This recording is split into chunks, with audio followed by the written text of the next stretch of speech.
Hey guys, it's QuickyBaby and welcome back to World of Tanks, and I'm back from holiday in Belarus, but if you don't follow me on Twitch, Twitter or Facebook, then you might not even have noticed because I scheduled a load of videos that I pre-recorded to release while I was gone.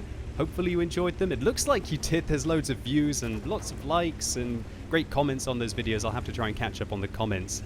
Have to admit I haven't gone through them quite yet. I only just got back yesterday, but I'm really looking forward to playing tonight because when I come back from holiday, one of the things that I do miss is streaming, and yeah, I'm just looking forward to getting stuck into some of these ranked battles that I've been hearing so much about.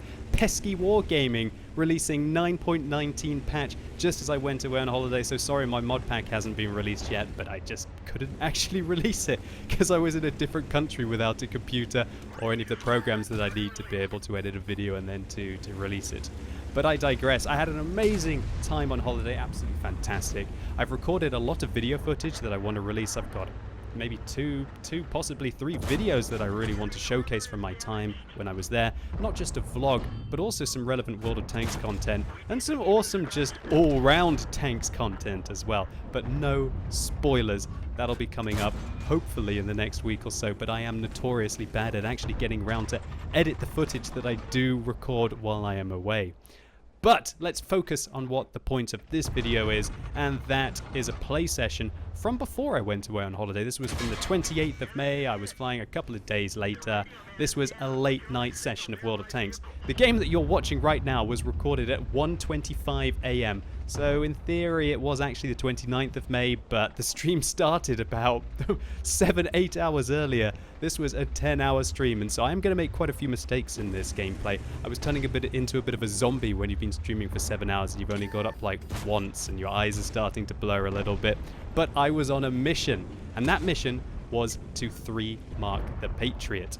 Now the Patriot is, in my opinion, the best tier 8 premium tank that you can get your hands on.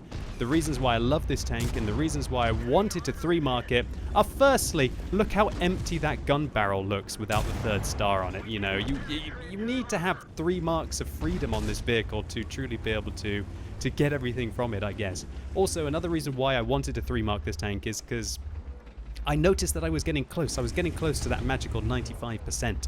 And I do play this tank very aggressively, as it's my main now credit maker.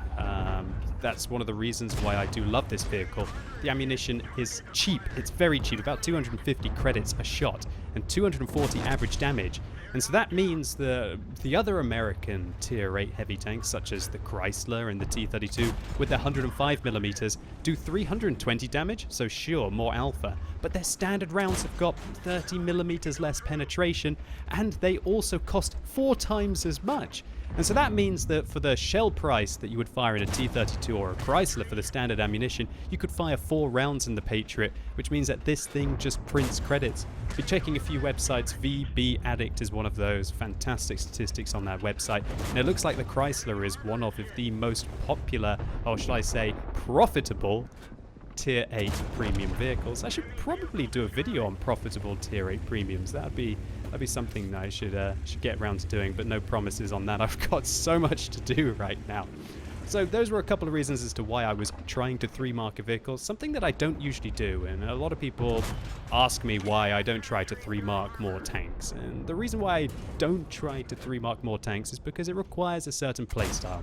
Sometimes you don't actually have to try and win the game. Well, actually, you don't need to win the game to 3-mark a vehicle. All you need to do is do a hell of a lot of damage and do a hell of a lot of spotting and tracking, i.e. assistance damage. These are added over a series of games. It's your previous, I believe, 100 or 150, 200 games that are taken into account, and the average of those are compared to the rest of the World of Tanks player base, and if you're exceptional, I think in the top 5%, then you do get more marks of excellence on your vehicle.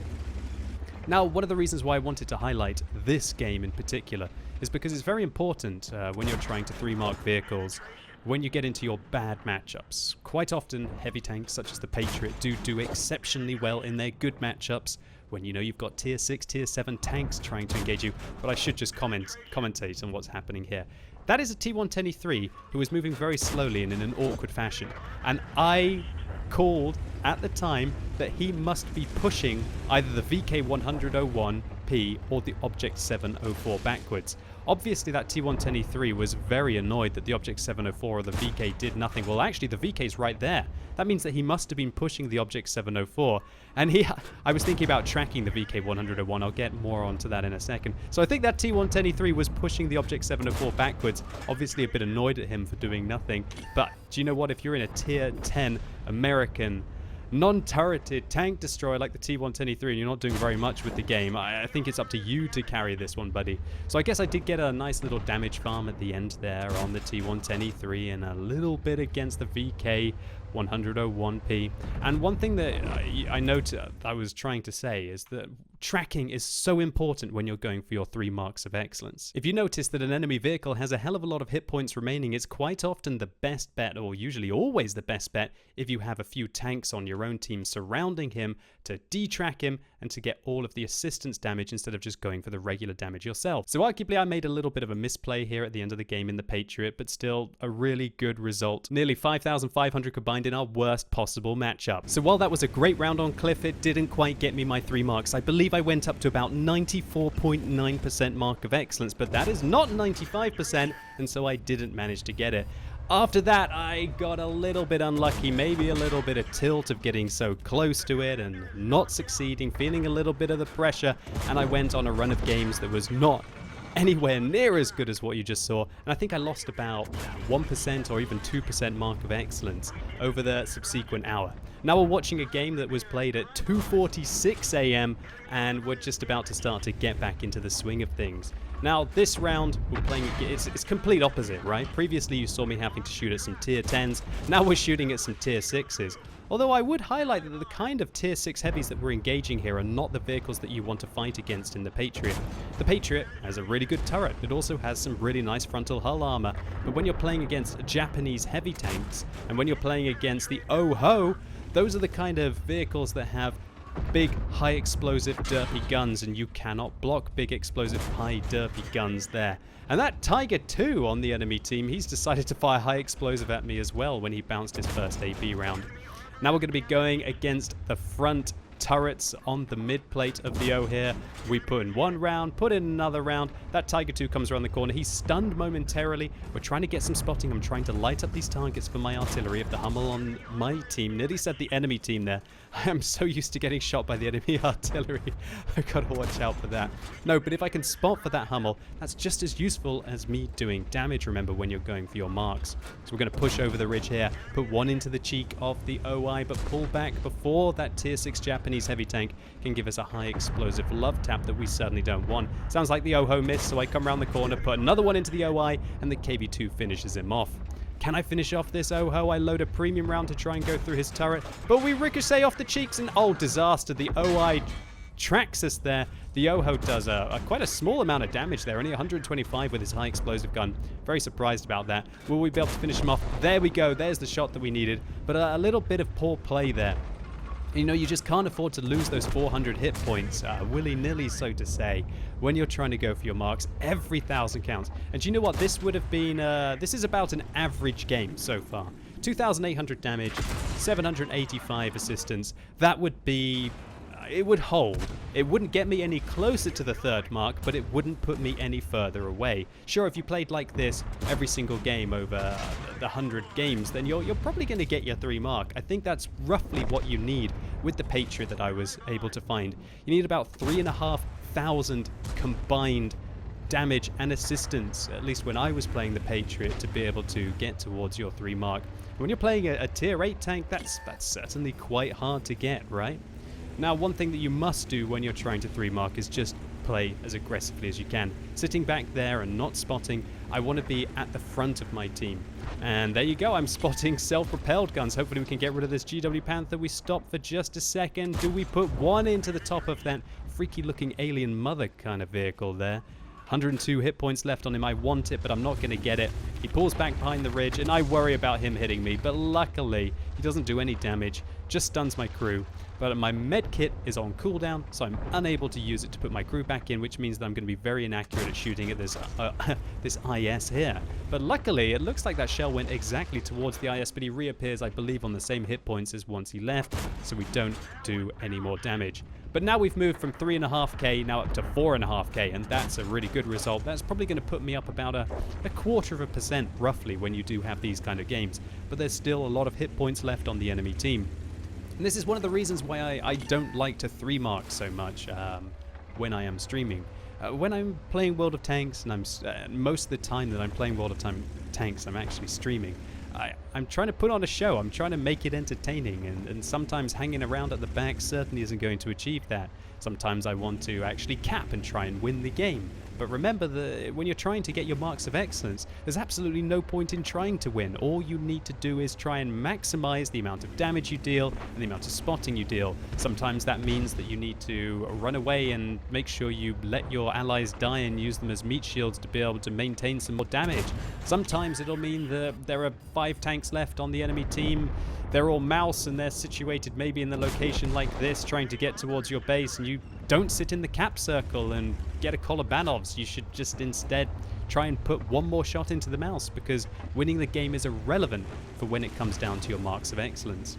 The rank battles will change that, but I'm not going to go into that now. I'm going to hopefully play some rank battles tonight, and then I'll try and talk through a strategy for achieving good ranked battle results there. So we ram the Chiri there, finish him off, get my frontal armor towards the Bat Chatillon 12T.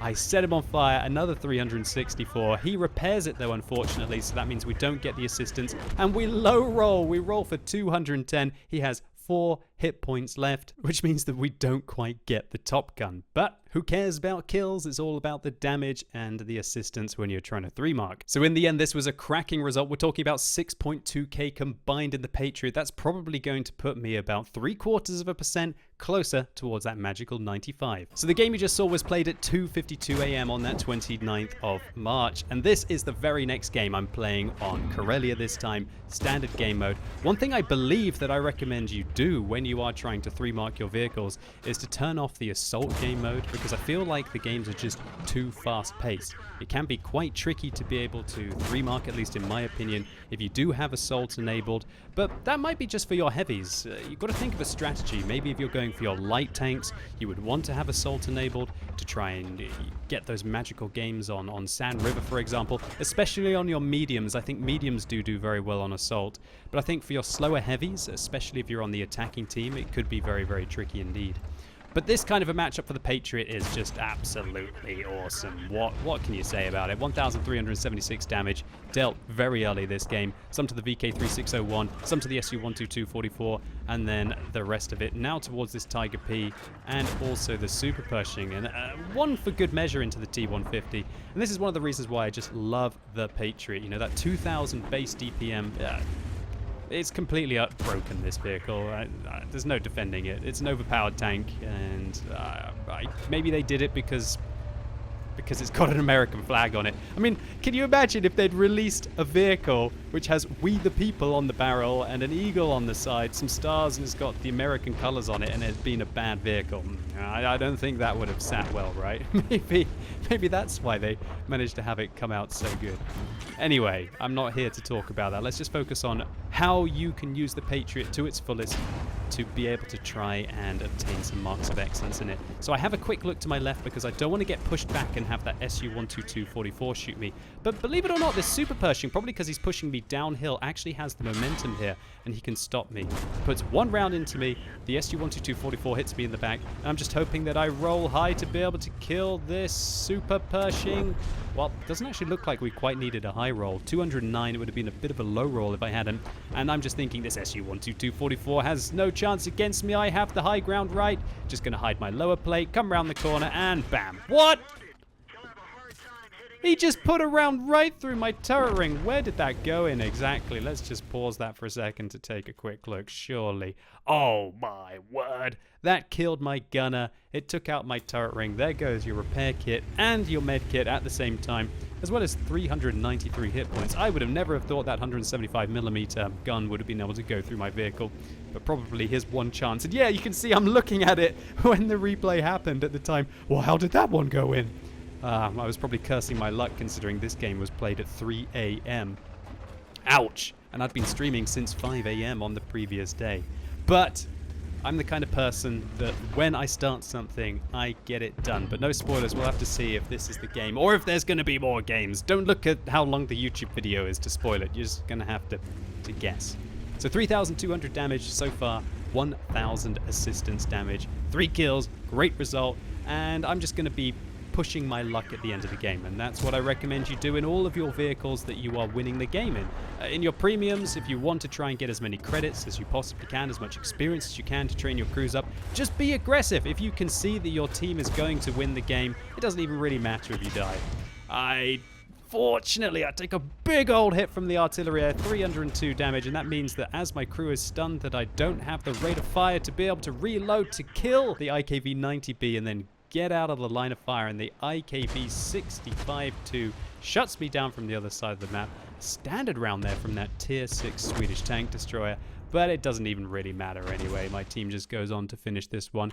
We did 4,100 damage, 1,700 assistance in the 4.5 minutes roughly that I was alive. So here's the first round on Cliff. We get a Confederate medal in the worst possible matchmaking. We finish on top of damage, 1,615 base experience points. That's enough to get an ace in the Patriot, and we make 82,000 credits profit after we resupply our ammunition and all of our consumables. Next round on Redshire, we get a steel wall, but barely. I think we only had about 5 hit points left. A high caliber here for doing pretty much triple what anyone else was able to do on our team damage-wise. 1,714 base experience points. And this time we didn't fire nearly as many premium rounds, so we make 100,000 credits profit. Although I do have to admit I was being a little bit liberal on the premium APCR ammunition, and when you've been playing for 9 hours and you're just trying to 3-mark, I don't think you even care. And the fact that I'm making like a 80 or 100k profit in each of these games while still firing premium rounds shows you just how good the Patriot is for making profit. And here we go, drum roll, lo and behold, do we get the 3 marks? There it is. Even though this game wasn't quite an ace tanker,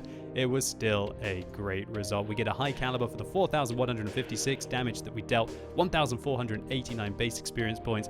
Maybe if that artillery hadn't splashed us at the end, or we'd had a med kit to be able to put our crew back in to avoid the stun, we could have been able to go on to get an ace tank here. But who cares? 115k profit. Just look how cheap the ammunition cost is in the Patriot. Absolutely ridiculous. I don't think I fired any premium rounds this game, and it really does show with the profitability of this vehicle. And there we go, there's the reward, 3 stars on the barrel. Finally, this tank doesn't quite look so naked. But the main reasons I was so happy to 3-mark the Patriot was, number one, I got to go to bed. I'd been streaming for about 9 to 10 hours, and I don't stop what I'm trying to achieve until I get it done. Number two, I could go back to just not caring about this tank. It is, in my opinion, one of the best money makers, and sometimes when you're just farming credits in World of Tanks, you don't want to be try-harding the whole time, right? Thirdly, I could go back to just playing this tank for fun, try to be entertaining on stream, and sometimes that requires you to be aggressive because World of Tanks is a little bit too slow. And finally, sometimes it's more important to do the right thing for your team, or even just try and win the game. Either way, hopefully you enjoyed this video, or maybe it was just useful to you if you're trying to pick up some tips and tricks to either get marks of excellence or specifically in the Patriot. If it was, please consider giving it a like. I'd really appreciate it. And let me know in the comments down below if you've got any tips and tricks for other Patriot drivers out there as to how they can try and push their game to the next level. And as always, thank you so much for watching.